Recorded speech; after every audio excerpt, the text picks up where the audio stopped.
30 seconds, stand by.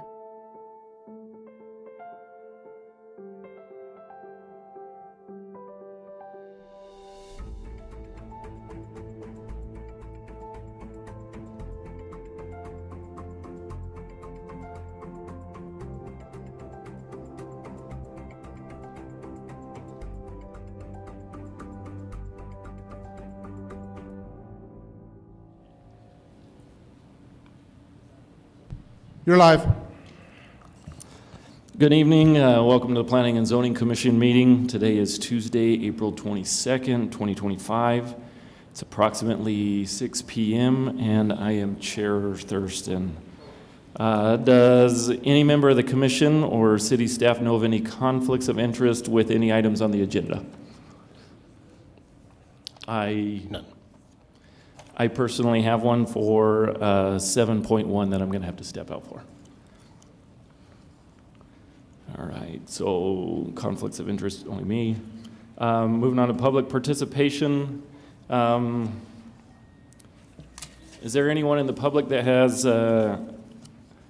anything that they'd like to bring up that's not on the agenda for tonight?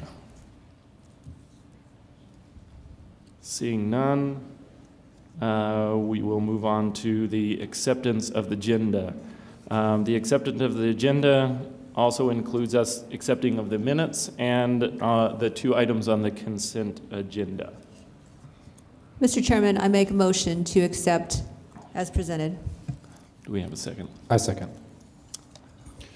Commissioner Smith, Yes. Commissioner Connor, or Murray, excuse me. Yes. Commissioner Acosta, Yes. Commissioner Kaiser, Yes. and Chair. Yes. Thank you. All right, moving on to new business. I am going to have to step out and turn the time over to Kaiser.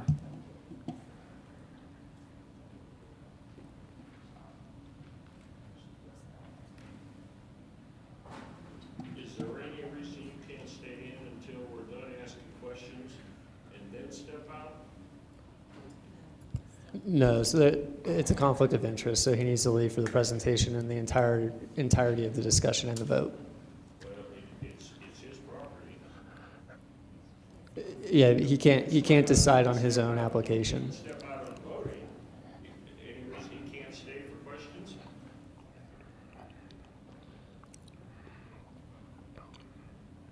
Okay, so before we hear a presentation from staff, we'll need to get a motion and a second to hear item 7.1. Mr. Chairman, I make a motion to hear 7.1 as stated. I second. All right, we'll turn it over to staff for presentation. Thank you, Commissioner Kaiser. Adam Ochoa, Community Development for the record. First item we have before here is Thurston Tracks replat number 1 is proposed non-administrative replat. This is located on the northwest corner, what is Baton Memorial West and McGuffey Street. Total subject property made up of 2 tracts encompass a total of 28.6 acres in size, and they are currently vacant or undeveloped tracts of land. They are zoned a multitude of zoning designations from R2 multi-dwelling low density, C3 commercial high intensity, and M1, M2 industrial standard zonings. 2 existing tracts were created by the previous parent subdivision, which was the Thurston Tracts subdivision, which was approved in August of 2022. Shown here, those tracts that we are discussing and highlighted in the red, or better yet, bordered by the red. 2 tracts here, as you can see, there's the zoning of R2 up here close on most northern part along McGuffey, C3 here further south on the southern portion of this northern tract, and then C3/M1, M2 for the southern portion here. And shown here, as you can see, that is a a completely vacant piece of property. For some reason, mapping is still showing that Montes Sola Street is coming through there, but as you can see from the subdivision that was before you, there's no plans for any type of street extension out from that Montes Sola Street.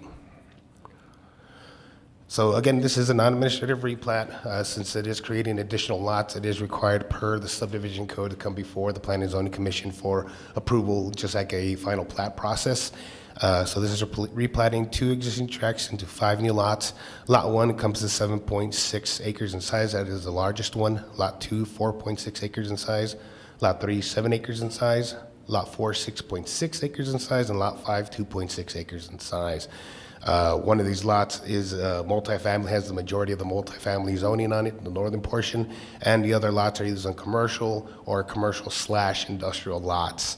So again, this is before you because it is required to come before you per the subdivision code following final plat process. Shown here, the proposed subdivision. Again, there's lot 1, 2, 3, 4, and 5 of the proposed non-administrative replat. There's no change in the actual zoning, so all zoning will remain the same. Same uses that were allowed before will remain as they do now. The only thing that's happening now is basically these 2 tracts are being cut out into lots. My apologies. Additionally, with this subdivision, there is a shared access agreement between lots, so there will be that as well. One access point off of McGuffey and one off of Batana Memorial. Pardon me. So when staff did their analysis, we recognize no life safety or welfare issues identified with the proposed replat. It does meet all requirements of a replat per the subdivision code, meets the standards of the zoning code for lot size, minimum lot size, lot depth, width, and so on and so forth like that. And lots have shared access that meets the requirements of our design standards of the city of Las Cruces as well. Public notice was sent out to surrounding property owners per the 2001 zoning code requirement and subdivision code requirements. Staff did receive 7 phone calls, mostly general information as to what's going on there, what's going to be built. A lot of that's really just unknown right now. This is just a subdivision.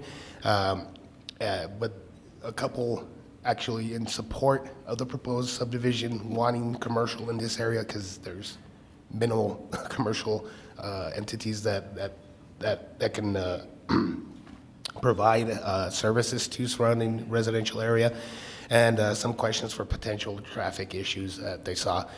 One being that Montesol that I was pointing out, that road is not being platted into this lot, so just to clarify that again. So this proposal did go before the Development Review Committee in April 2nd of 2025, and after very minor discussion, the proposed replat was recommended for approval to the Planning and Zoning Commission. So with that, staff does recommend approval for the replat based on the following findings. That it meets all subdivision code requirements. Replat complies with the 2001 zoning code, subdivision code, and City of Las Cruces design standards, fulfills the intended purpose of LA Las Cruces, meets the purpose and intent for section 38-2 of the zoning code, and of course that our DRC did recommend approval for this proposal on April 2nd, 2025. With that, tonight, Commission, your options are 1 to vote yes and approve the replat, 2 to vote no and deny, 3 vote to amend, or 4 table and postpone. That is the conclusion of my presentation. The applicant's representative is here if you have any questions for him, and I stand for questions. Thank you. Does the applicant's representative wish to say anything before? All right. Any questions from the commission? I have just a couple questions. So to clarify, this is strictly a replat. So this is not a subdivision plan that they're putting forward. Is that correct, or am I misunderstanding? Commissioner Kaiser, pardon me. So replat, it is a subdivision, but it's replatting 2 existing tracts into 5 lots. But it's called a replat because it's an existing subdivision that's being replatted into additional lots. So that's why we call it a replat, but technically, yes, sir, it is a subdivision. Okay, and then so basically their proposal is for no public street dedications then? Commissioner Kaiser, that is correct. There's no street dedication required. All street dedication already exists along Batana Memorial West, McGuffey as well. There are improvements that are required along McGuffey, which are being done by a developer at this time. Okay, so if you go back to yeah, was there a closer up version or was that it? No, go back, yeah, that one, I thought there was a closer one, but, so the lots that are in front, so lot 4, lot 5, would have basically a private access easement to access lots 1 and 2 when this is developed? Commissioner Kaiser, all 5 lots actually share those shared access. What shows here, what's shown there as an actual solid line, sir, that's actually a flag lot for Lot 2. So Lot 2 will actually have actual frontage to Baton Memorial here. Gotcha. But since it's actually also designated as a shared access and utility easement, everybody will be able to utilize this for the subdivision as well, for cross-connectivity and access to not only Baton Memorial, but also to the one on the east side there going towards McGuffey. This one right here, if we zoom in, it's actually a dash line because that's just a dedicated easement for access and utility, sir. Okay, thanks for the clarification. And then I think final question, so why is Monte Sol Street, why wouldn't that not continue through to Baton Memorial? Montesol Street, sir, was never actually part of this. This here is, for some reason, is just shown on any map. If you go to Google, you go to Bing, you go to Near Maps, everything that we have, it shows it patching through. But as you can see from our actual, this is our zoning map, it ends right there, sir. And the reason for that is there's actually no additional right-of-way that can come down for Montesol that exists on the proposed subdivision today, nor to the west. So it's basically just blocked right there for any type of extension to the south, sir. And there actually isn't enough frontage for it to actually patch through here as well, because it kind of straddles the middle of the road, if you will. So it's not wide enough to allow that road to continuation down south, sir. Okay. So I guess I could see, I understand what you're saying from a vehicular traffic perspective, but as far as, say, pedestrian access, they're under no obligation to connect with the neighborhood, the existing neighborhood that's directly to the north of them then? Commissioner Kaiser, there's no requirement, but that is definitely something that staff would bring it to not only the owner of the property, but any future potential developer to allow for that connectivity, sir. Since the road is essentially there, it would kind of make sense if you had to the pedestrian connectivity. So staff will definitely reach out to the developer for that, sir. Yeah, I would strongly encourage it because, I mean, we talk about accessibility and that, to me, if you don't have that connection even for pedestrian access, you're basically making people walk pretty far out of their way and drive just to literally access an amenity that's, in some cases, directly behind them. So I would strongly encourage staff to take advantage of the fact that there's already a public right-of-way, and even if you can't get a full road dedication, I think having some access from a pedestrian perspective would be valuable. Those are all the questions I have. Any other questions from Commission before we go to public comment? All right. Is there anyone in the audience who wishes to speak on this item? I see 2 individuals. So we'll start over here to my left. So if you can come forward, ma'am. And we'll give you each 3 minutes to speak.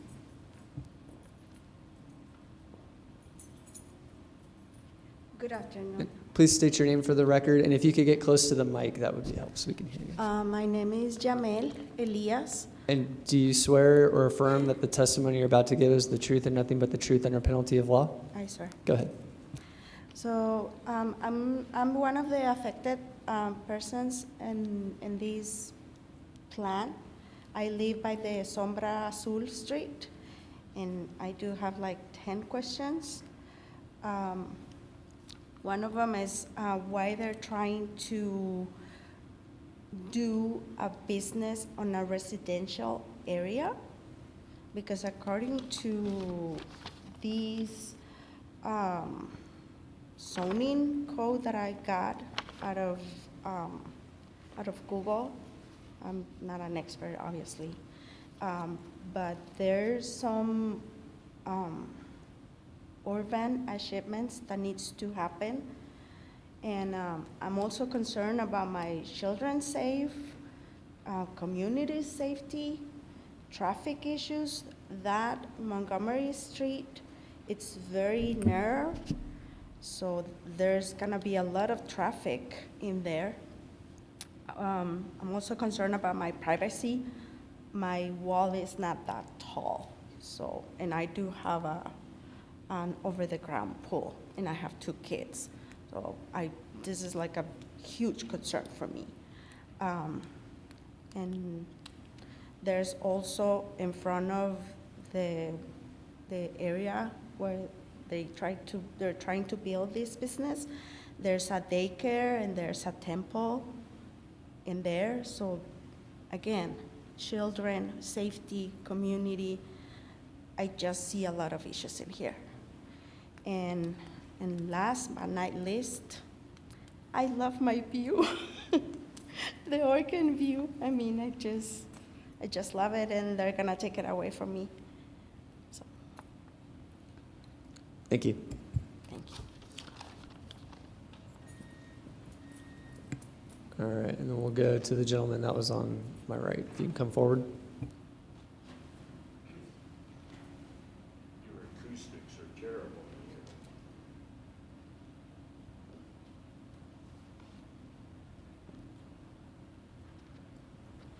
If you could state your name for the record before you begin, so I can swear you in. Yeah, my name is Larry Kaverick, and I own lot number 4 in Tavis Estates. And do you swear or affirm that the testimony you're about to give is the truth and nothing but the truth under penalty of law? Yes. Go ahead.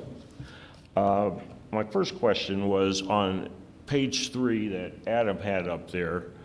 I was a little confused as to what he was telling us with regard to one section being C3, another piece being another designation.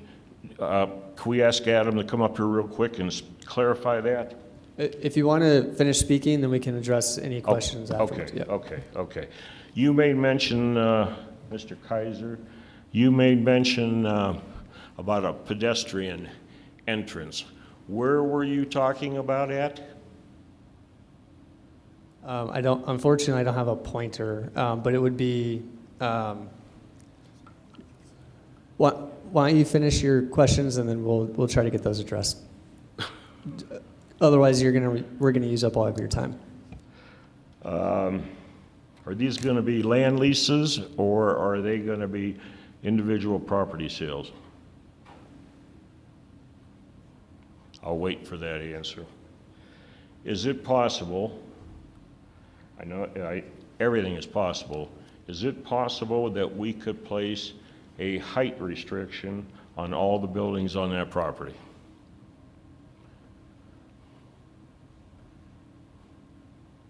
That's all I have. Thank you. Is there anybody else who wishes to speak on this item? All right, coming back to the commission. So staff, if we could maybe just clarify a couple of points that came up. I think the one big one is the zoning. Maybe if you could revisit that, because I know there's a little bit of wonkiness going on. Yes, thank you, Commissioner Kaiser. So the zoning that's existing on the property is the northernmost portion up here is Zone R2, which is multifamily low density. The southern portion of, a larger portion of that tract is Zone C3, commercial high intensity. And then the southernmost portion that actually fronts Baton Memorial here is Zone C3/M1M2. All zoning is already in effect for these properties, so those land uses, development standards, it's already vested. So there's no change in that. If they wanted to come in and develop a shopping center on both tracks as is and not split the lots, they could come in and pull a permit tomorrow morning for that by right and do the multifamily as well by right. The reason we're here tonight is just for a subdivision, slicing up those 2 tracts into 5 lots, essentially is what's going on. When it comes to how the developer will be selling those or leasing, or staff isn't aware of exactly what they'll be doing. We do know of one lot that is that is being sold. We don't know how the rest will be done. To answer the question about having the privacy and buildings right next to your property that are commercial, since there are a single family around here, some buffer requirements and landscaping requirements will be required when development occurs on these properties as well. So there is that'll be taken care of as well, sir. When it comes to height restrictions, that can only be done when the zoning is being questioned or being brought before you. There's no zoning being involved with this proposal. It's a subdivision code matter, sir, not zoning.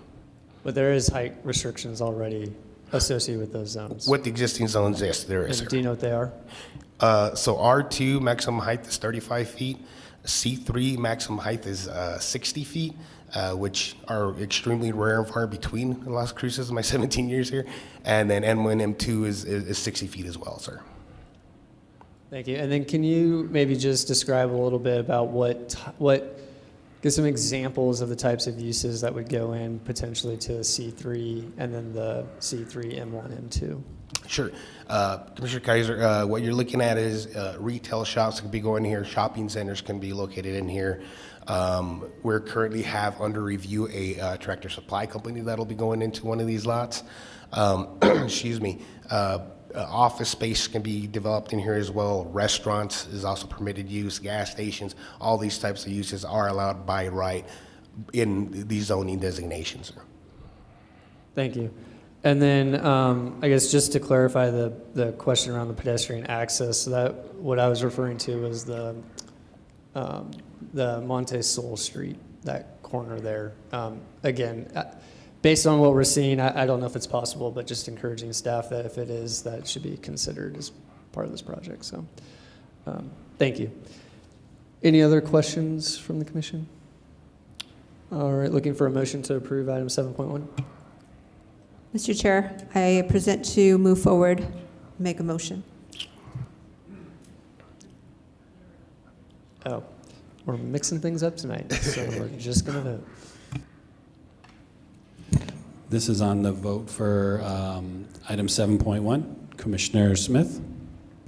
Yes. Commissioner Murray? Yes.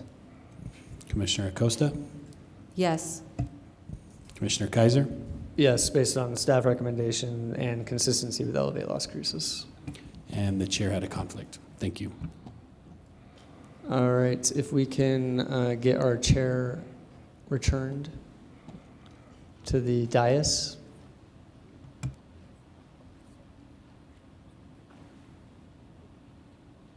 Paging Chair Thurston.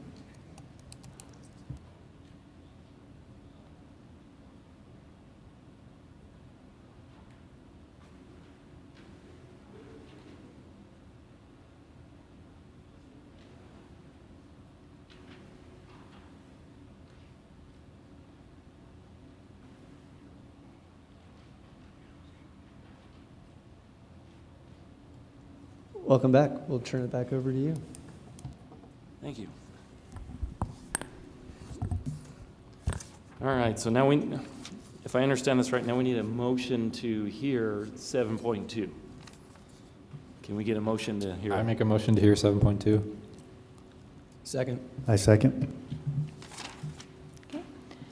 So the proposal before you is for Sonoma Ranch North Master Plan Amendment Number 4 and the corresponding zone changes. Currently, the property is located on the east side of Sonoma Ranch Boulevard, south of Northrise Drive.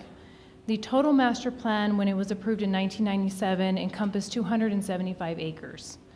What's remaining is 106 acres that is essentially as part of the master plan, but it's not being modified. And so there's 25 acres that's undeveloped. 5.5 acres or so, 5.75 acres is what's being requested to be master planned and rezoned, which is currently zoned flood control and open space recreation.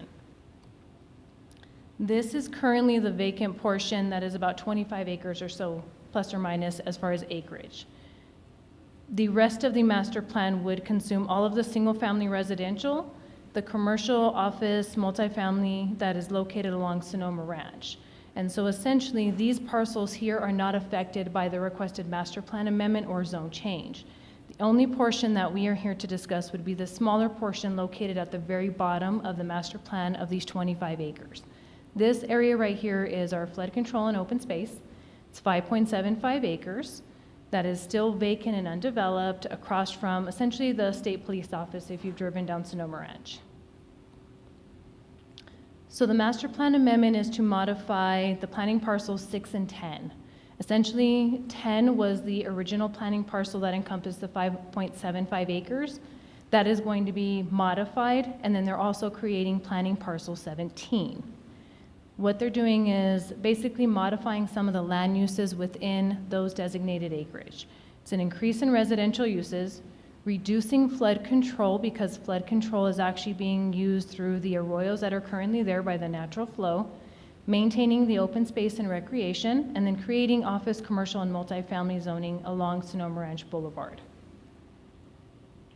So essentially the zone change that goes with a master plan, because you have to do both processes together, you'll see that zone change for parcel 6, the 0.99 acres is being added to the R1A and R1B zoning designation. Then you have parcel 10, which is remaining, that will stay the 2 acres of flood control and open space. Then parcel 17 is created with 2.76 acres that can be either used for C2, which is our commercial medium intensity, O2, which is office professional, limited retail, or R3, which is our multi-dwelling medium density. This will give you a better idea of what the map is changing from and what the existing zonings are and what was being proposed. So this is the modified area at the bottom of the actual zoning map, and you can see in blue that it's flood control and open space. North of that has been rezoned in a previous master plan that was done in 2018, where it shows commercial, office, and multifamily. These are all zoned single-family residential. This area is not being modified, so what you can see is the 1 acre is being added to the R1A and R1B to increase the residential district. Flood control and open space is going to maintain the 2 acres so that way we see the park coming in for development. And then this portion right here is the commercial, office, and residential multifamily. When staff did their analysis, what we look at is there's always going to be goals and actions that will follow through, but there's also some of the development strategies that we're looking at whenever you propose something. When you're looking at a suburban neighborhood type, it is saying to intermix basically your residential, your commercials, have nodes that are going to actually impact the neighborhood. Along all of these areas, you can see where those commercial services have become very useful to the neighborhood because it took a lot of residents to get those developments to actually take place. Now you can see a lot of those commercials, as you were stating earlier, there's some of them that actually do have walkable spaces from the roads behind the commercial buildings, so people have pedestrian activity. They're not relying on vehicles. They can go to random services. Not everything has become necessarily drive-through restaurants or something of a say. You have Edward Jones, you have different office services provided now. So when we looked at this, by allowing the commercial to go along that frontage on Sonoma Ranch, you're also creating a buffer. You're putting the higher traffic along the higher roadways, which is your major arterials. That buffer is now providing leeway to the park, so they're not directly on Sonoma Ranch. That could create an impact as far as traffic moving through. And then you're creating the next buffer that goes over into a residential, so you create a transition. We did take this to the DRC on April 2nd. They do review master plans, however, they are not a reviewer of zone changes as they move forward. So when DRC looks at master plans, they're looking for infrastructures, access, any of the improvements that would be required for a commercial development or residential development coming forward. There was very little discussion as far as any impacts that would be negatively impacting the neighborhood based on the proposed zone change and modification of the master plan. So with that, DRC did recommend approval. And once again, zone changes do not require a recommendation by DRC. We did send out notice as part of the subdivision code, because that is what the master plan does follow, to the 500 feet within the surrounding neighborhood. I did receive 1 call yesterday. Some of the concern was more that are people allowed to park on the streets next to the commercial development or behind the commercial development. The way the roadway network has been created is those are local streets, so it does provide additional access in order to basically access those commercial developments. So if you don't want to be along Sonoma, you would have an easier access point. With that, staff's findings are that the master plan and the rezoning do match and are consistent with the sections outlined in 38-2 in the 2001 zoning code. It also does meet the intent that Elevate has provided, showing that you do have a mix and a variety of land uses going throughout the development in a suburban neighborhood.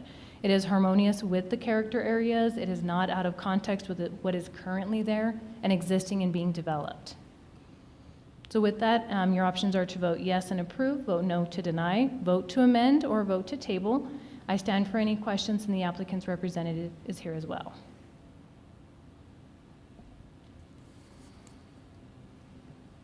Thank you. I'm going to open it up to questions by the commissioners. Do you guys have any questions? I just have one question. Of that 5.75 acres to be rezoned, do you have any idea how much of that is going to be open space and recreation? Mr. Chair and Commissioner Smith, that's going to be 2 acres that are going to remain, because a lot of it was designated for the flood control, not necessarily the open space recreation. The flood control is now being handled through those arroyos that are along the property boundary, and so this will be for that park area.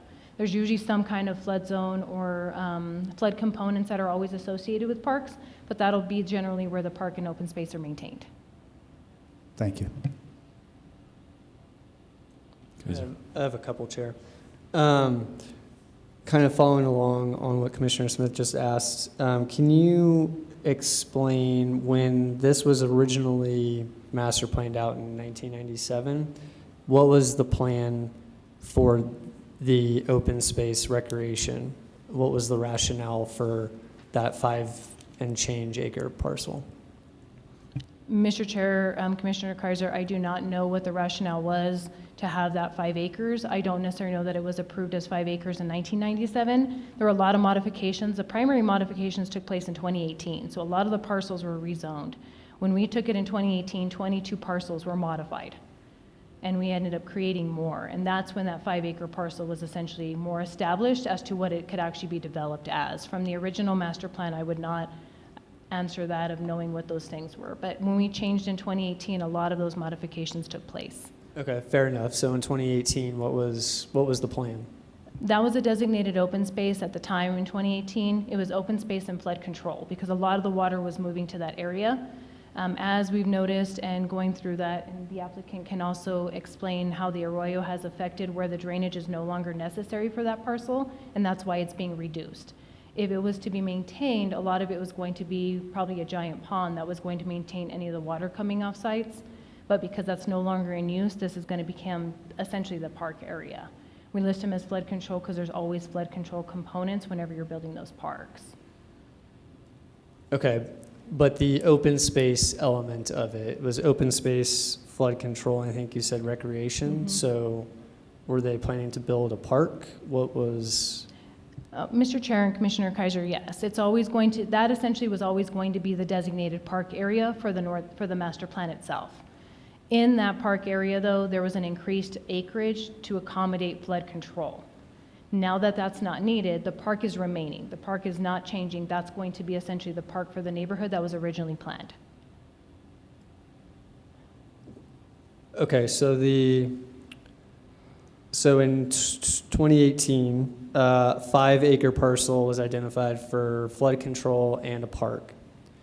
And now we're saying the flood control is apparently no longer necessary, even though we have a lot more impervious surface out there.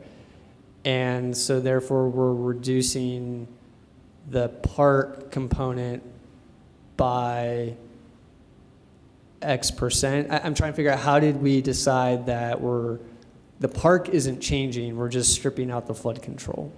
How do we distinguish between those two? Mr. Chair and Commissioner Kaiser, I'll go ahead and have the applicant's representative explain, one, how the water is being separated. If flood control is being separated from the process, why that's available now.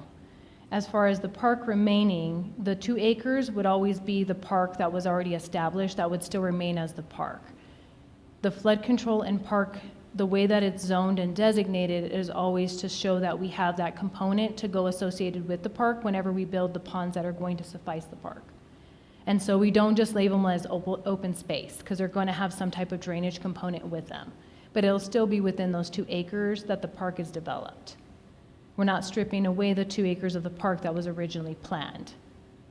So the flood control was always specifically for the park? The flood control was always specifically for 5 acres and a portion for that park, yes. Now we're just reducing the amount that's needed for flood control. Okay, I'd like to hear from the applicant to better understand how we no longer need flood control when we did in 2018. Good evening, Commissioners. Paul Pompeo with Sutter Mill Associates on behalf of the applicant. I got to swear you in here. Do you swear or affirm that the testimony you're about to give is the truth and nothing but the truth under penalty of law? Yes, I do. Thank you. Thank you, Mr. Chairman, Commissioners. Basically, this rezoning to remove the flood control component comes from a variance request that the developer has submitted to the City of Las Cruces, whereas we are going to store the runoff from this development, all of Sonoma Ranch North, will be contained behind the Las Cruces Flood Control Dam. So as such, we do not need that volumetric storage within the development, and thereby it's been removed. After that theory was put forward to the city, we had numerous discussions with Parks and Recreation. What Parks and Recreation wanted was a 2-acre developed park. They were not interested in any other property outside of that. So that's what reduced it down toward that 2-acre threshold.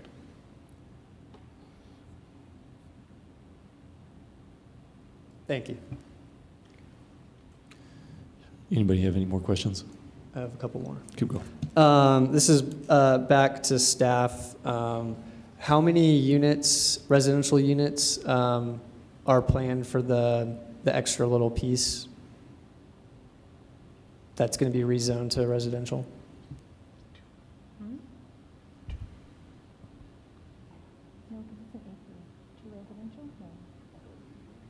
Additional lots by giving that property to the third party. No, the residential. Mr. Chairman, I can answer that question. Go ahead.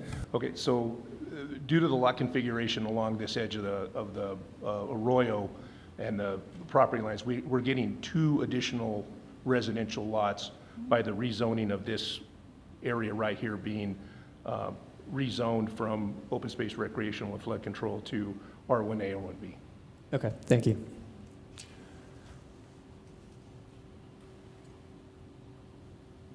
I think those are all my questions.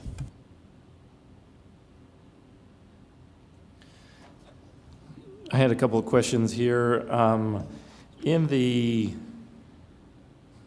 is this a DRC report? It says that basically Parks and Rec was not there at the time, and so it says I do not see parks here, and so I will basically provide parks. Did say as long as the developer works with them through the design, then they're approving the plans. So from the applicant's testimony there, he says we only have to provide a 2-acre park. Is that correct? Mr. Chair and Commission, that is correct. Okay. And then so the flood control, open space recreational, there's enough 2-acre park there? Mr. Chair, Commission, that's correct, yes. And none of that has to be used for a pond or anything such as that? Mr. Chair, that is also correct, because all of that is going through the actual dam. Okay. I just know in the past there's ponds and parks, and ponds don't like to mingle together for some reason, and so I just wanted to clarify that on there. Is this going to be going under the realized, is this under the realized, or is this under the old code? This is, Mr. Chair, this is currently under our old code, because as everyone knows right now, we're unable to use our new code. And so based on the development, that's why you see the zoning designations that are placed before you being from the 2001 zoning code. Okay. And my only other one was the open space, but I think you answered all the questions. I don't have anything else. Anything else for the commissioners? All right, we will now, let me see, I got to find my notes here. There it is. Do we have any public comments? Is there anyone in the public who would wish to make any comments at this point? Okay, seeing none, we will move on to, I guess, a motion. Hold on. Oh, just a vote. Sorry, a vote. Mr. Chair, may I interject? We do need to take 2 votes, just so there is an understanding that we have 2 cases that are being presented. P&Z is the final action on the master plan, and then P&Z is a recommending body to City Council. And so I would appreciate the votes to be separated out, so that way they are very clear moving forward to City Council. Okay, so this, we only have on here is the 7.2, so how do you want me to break that out? Mr. Chair, I would just recommend approval of the master plan first, and then go through the recommending approval of the zone change presented. Mr. Chair, I make a motion to approve the master plan as presented. Do we have a second? So,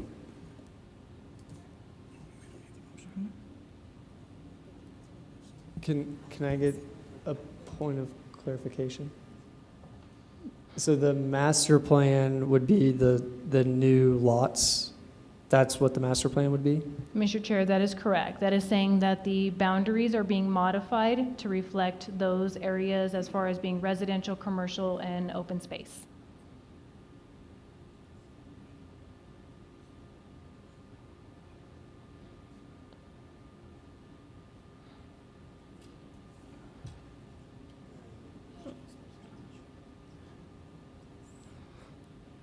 Okay, but does the motion have to have the case number on it then? Because you got 2 case numbers on the bottom. Mhm. Okay. All right, so we need a second for the motion of a, oh no. I have a question for staff real quick. Which case number is associated with which item, Sarah?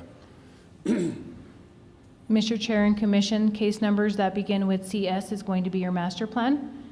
The case referring after that has ZO is going to be for zoning ordinances. Thank you.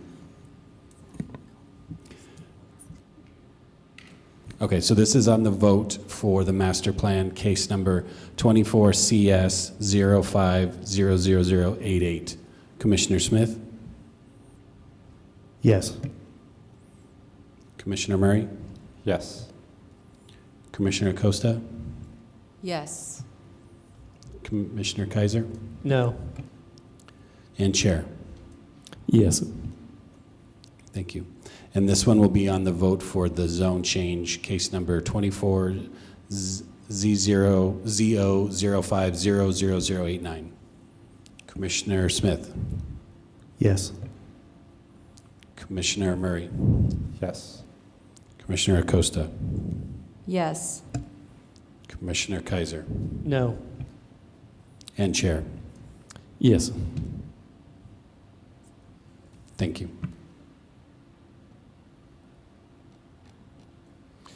Okay, now we're moving on to discussion items. Is there any, you got a hand in the audience? No? Do we have any other discussion items for commissioners? Chair, I just have one question. Last month I asked staff if it was possible to get a presentation updating us on the progress at Three Crosses redevelopment project. Would just like to request that that get added to next month's agenda. Yes, we can get that on there.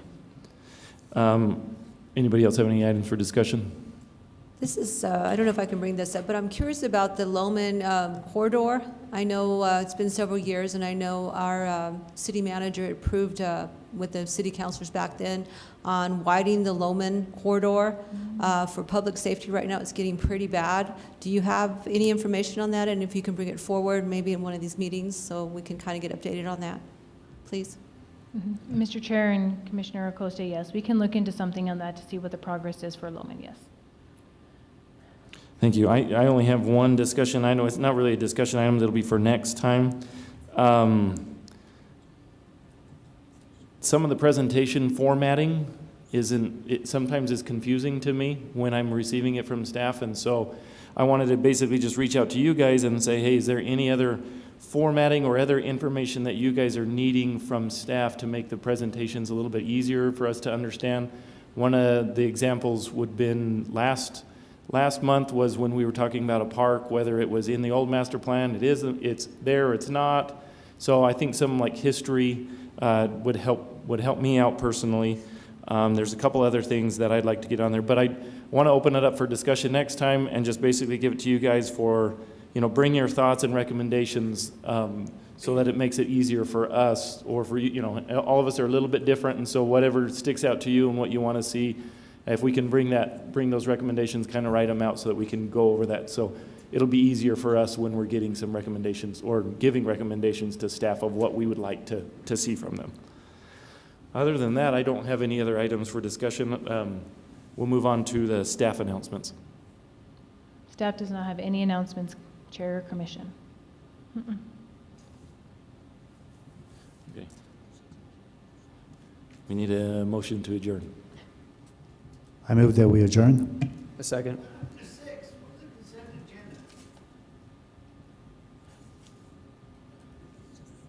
What do I say now? All in favor, say aye. Aye. Aye. Aye.